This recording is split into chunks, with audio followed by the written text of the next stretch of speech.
আমরা আওয়ামী লীগ দেখেছি, বিএনপি দেখেছি, আর কোনটা? জাতীয় পার্টি দেখেছি।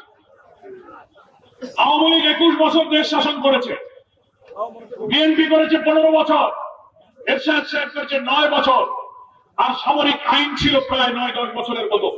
এই 54 বছর দেশ শাসন হয়েছে।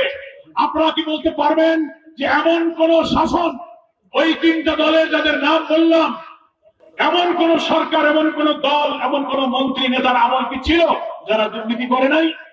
প্রত্যেকটি সরকারের মধ্যে প্রত্যেকটি আমলে দুর্নীতিতে তারা ছেয়ে গিয়েছিল, দুর্নীতিতে চ্যাম্পিয়ন হয়েছে। সব সরকারের আমলে মন্ত্রী এমপিরা দুর্নীতি করেছে, চেয়ারম্যানরা দুর্নীতি করেছে, কিন্তু একটা দল বাকি আছে, সেটা হচ্ছে বাংলাদেশ জামাত ইসলামী।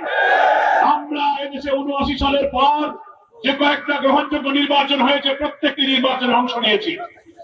এমনকি একটা সরকারের 2 জন মন্ত্রী আমরা দায়িত্ব পালন করেছি, 20 জন এমপি দায়িত্ব পালন করেছি। মঈনুদ্দিন ফখরুদ্দিনের সরকার ক্ষমতায় এসে সবাইকে গ্রেফতার করে দুর্নীতির জন্য তন্ন তন্ন করে খুঁজেছে, সব করে দুর্নীতি পেয়েছে। জামাতের এমপি মন্ত্রীদের অনুবীক্ষণ যন্ত্র নিয়ে একটা দুর্নীতি বের করতে পারে না।